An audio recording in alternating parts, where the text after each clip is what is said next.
Greetings, brethren. I just want to go over what the Scofield Bible teaches and what's said in the Scofield notes about certain topics. And today I just want to cover what the Scofield notes says about the dispensations. And I just want to say I'm going to cover this the best of my knowledge and the best, according to the best of my ability. So, in the Scofield Bible, it lists 7 dispensations, and I just want to make it clear, there is covenants made with people within these dispensations, but I'm just focusing on the what the Scofield notes says about the dispensations. So, um, under Genesis 1:28, it lists 7 dispensations. First dispensation is innocence. Second dispensation is conscience. Third dispensation is human government. Fourth dispensation is promise. Fifth dispensation is law. Sixth dispensation is grace. And the seventh dispensation is kingdom. And the first dispensation, innocence. This is pre the fall of Adam, before the fall of man. Man was created in infancy, placed in a perfect environment, subjected to an absolutely simple test, and um, warned warned of consequence of disobedience. The women fell through pride. The man fell deliberately. God restored the sinning creatures, but the dispensation of innocence ended in the judgment of expulsion. So it's ended in expulsion. They were kicked out of the Garden of Eden. So that's when the first dispensation ended, when they were kicked out of the Garden of Eden. And that started the second dispensation, conscience, because they knew good and evil. They partook of that fruit of the knowledge of the tree of the good knowledge of good and evil. Um, they knew the, the good and evil, so their conscience of good and evil. And that's the second dispensation under Genesis 3.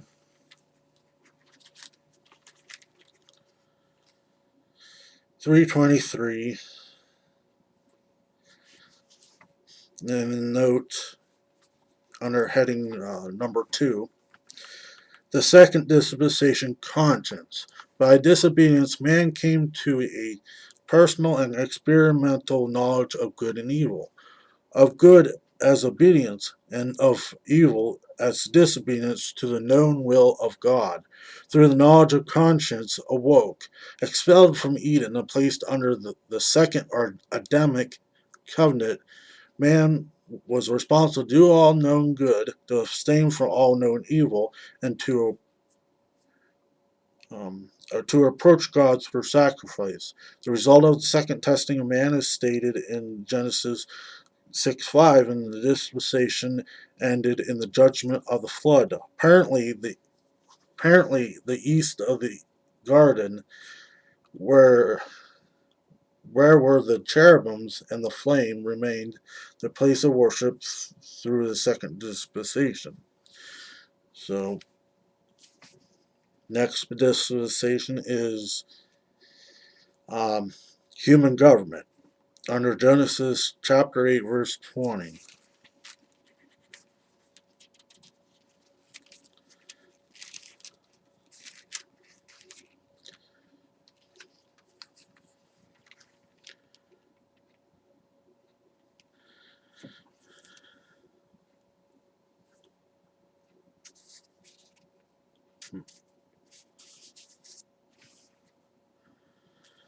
Third dispensation, human government under conscience as an innocent. as an infancy, man utterly failed, and the judgment of the flood marks the end of the second dispensation and the beginning of the third. The declaration of the Noahic covenant subjects humanity to a new test.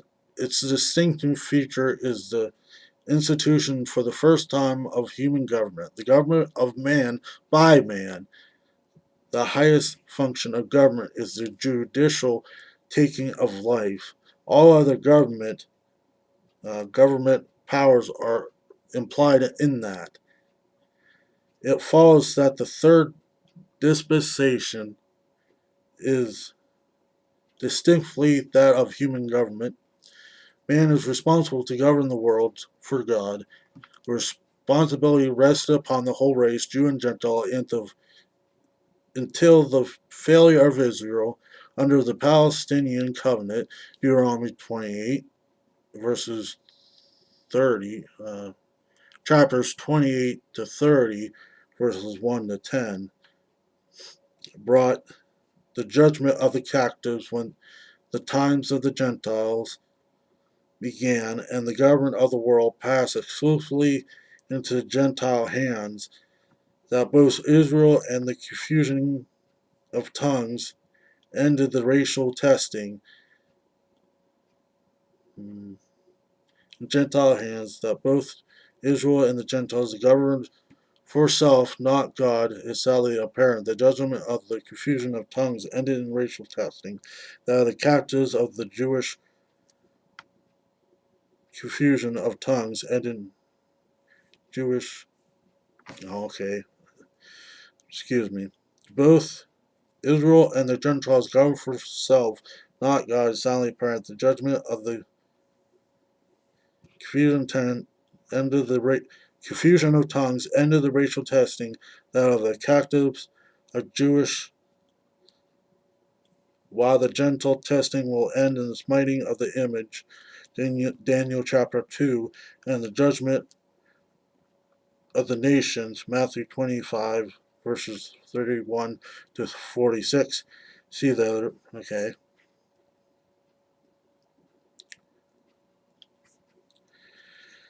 Okay, let's go on to the next dispensation. Listed here is a dispensation of promise. Genesis chapter 12, verse 1.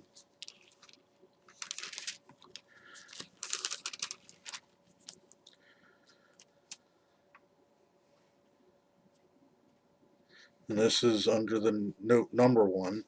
Fourth dispensation of promise. For Abraham and his descendants, it is evident the Abrahamic covenant, Genesis 15:18 note, made a great change. They became distinctly the heirs of promise, that the covenant is wholly gracious and unconditional. The descendants of Abraham had but to abide in their own land to inherit every blessing. In Egypt they lost their blessings, but not their covenant. The dispensation of promise ended when Israel rashly accepted the law. Exodus 19:8. Grace had prepared to deliver Moses, provided a sacrifice for the guilty, and by divine power brought them out of bondage. But at Sinai, they exchanged grace for law. The dispensation of promise extends from Genesis 12:1 to Exodus 19:8, and exclusively Israelitish. The dispensation must be dis, uh, distinguished from the covenant. The former is a mood of testing, the latter is everlasting because unconditional. The law did not abrogate the Abrahamic covenant, but the intermediate disciplinary dealing till the seed should come from, to whom the promise was made. That's Galatians 3. Only the dispensation as testing of Israel ended at the giving of the law. See Okay, because the Abrahamic covenant, the promises, I mean, certain covenants overlapped. The certain promises of those covenants uh, were everlasting and has not been fulfilled yet, like the Abraham covenant was fulfilled in Christ. He is the seed that should come. So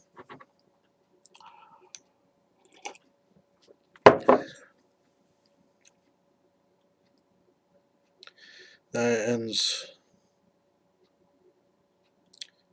human government. Next dispensation is the law, Exodus 19:8.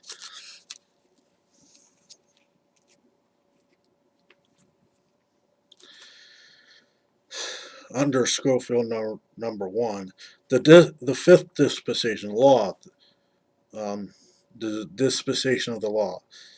This dispensation extends from Sinai to Calvary, from the Exodus to the cross. The history of Israel in the wilderness and in the land is one long record of the violation of the law. The testing of the nation by law ended in judgment of captives, but the dispensation itself ended at the cross. Man's state at the beginning, number 1, Exodus 19:1-4, his responsibility, Exodus 19, 5-6. His failure, 2 Kings 17, 7-17. That's and the judgment, 2 Kings 17, 1-6 and 20.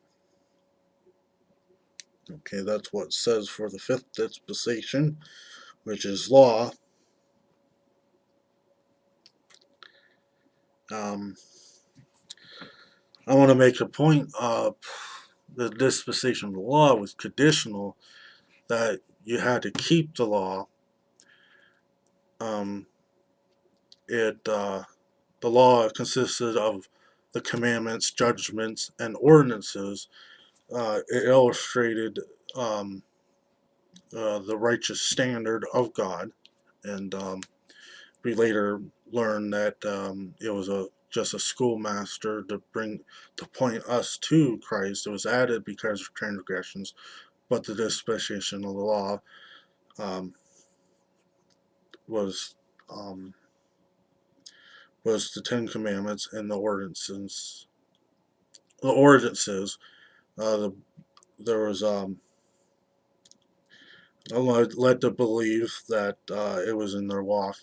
They had to keep the Ten Commandments, and the judgments were, um, the governing of the religious, social things, like if two men be fighting in a field and he strikes a woman, and if the woman dies, the man should be put to death. I don't know, eye for eye, tooth for tooth, that those kind of things. Ordinances was to um, a temporarily covering for sins, for failure to keep the law, you know, for breaking the commandments, for breaking the law. Um, a sacrifice must be made to come back in right standing, right fellowship and relationship with God. And that's how it was just a way that God could temporarily deal with these until Christ should come and actually blot the sins out, to take away the sins and redeem his people from those sins, and redeem his people from the law. So let's just go on to the next dispensation, and that is this dispensation of grace. John chapter 1 and verse 17.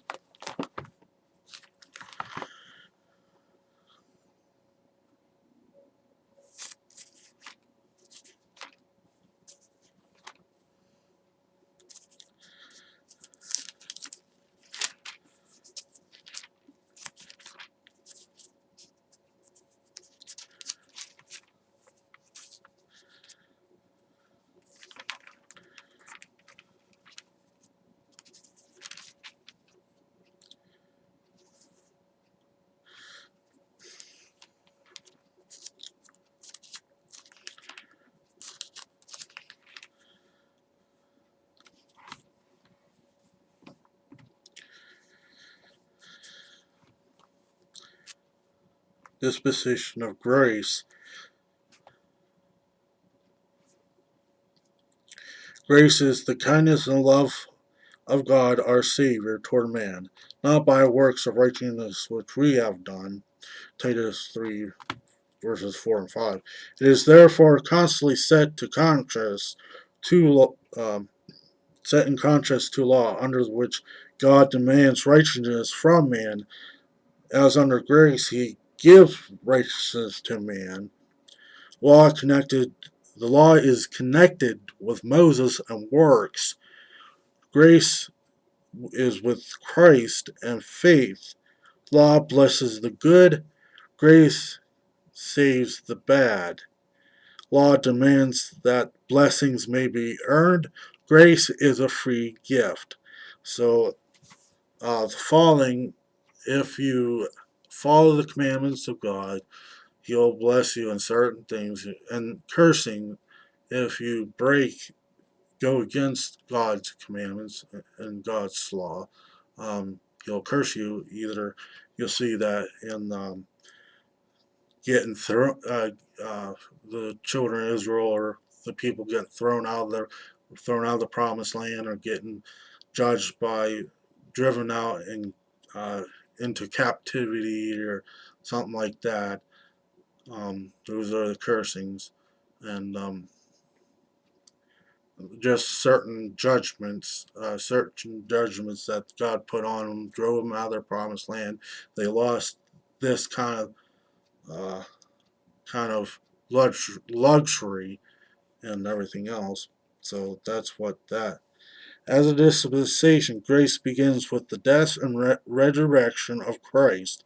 Romans 3 verses 24 to 26 and Romans 4 verses 24 and 25.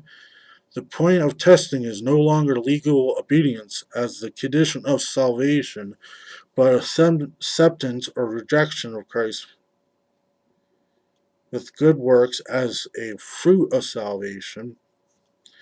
The immediate result of this testing was the rejection of Christ by the Jews and his crucifixion by Jew and Gentile. The predicted end of the testing of man under grace is the apostasy of the professing church.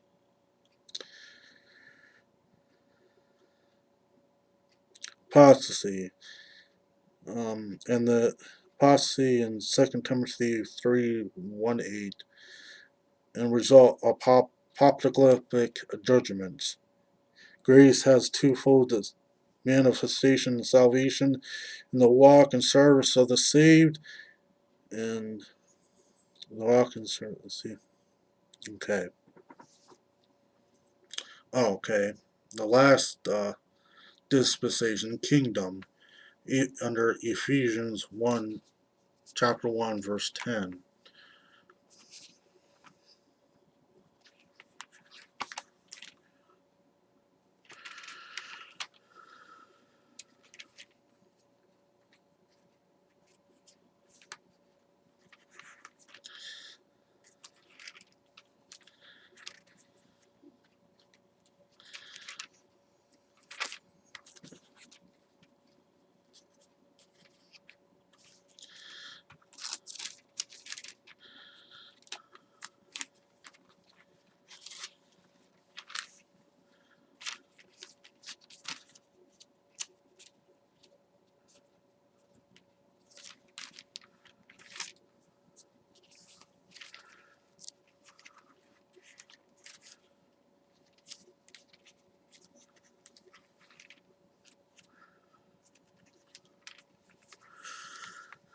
I'm sorry, it takes me a while.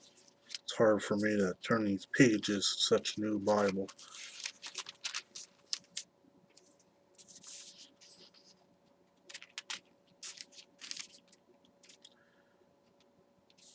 Okay, dispensation of kingdom under Scofield note number 3 under Ephesians chapter 1 verse 10. The dispensation of fullness of times. This is the seventh and last of the ordered ages which condition human life on earth is identical with the kingdom coveted to David and gathers into itself under Christ in all past times. The time of oppression and misrule ends by Christ taking his kingdom, probably rapture. The time of testimony and divine forbearance ends in judgment. The time of testimony and divine forbearance ends in judgment. The time of toil ends in rest and reward. The time of suffering ends in glory. The time of visual blindness, chastisement ends in restoration and conversion of Israel. The times of the Gentiles end in the smiting of the image, setting up the kingdom of heavens. And the time of creation's therodom ends and delivers at the manifestation of the sons of God. Okay, that's what it says under that note. Okay, so that's what the Scofield notes say about the seven dispensations. Um, and I just wanted to make a side note that um, that the Scofield notes, you know, Abraham was under a different dispensation than the law, so it was kind of different than all throughout the Old Testament was only like one dispensation, only one only one set of conditions that was like faith alone. I mean, yeah, I mean that was only like one way. It was one way back then, and you know, so anyways, I hope this helps you. Um, I just wanted to, start covering what the Scofield Notes says in the Scofield Bible, and the Scofield Bible teaches about certain topics, and hopes this I hope this helps you to get a better understanding. I hope this helps you. Thank you and take care.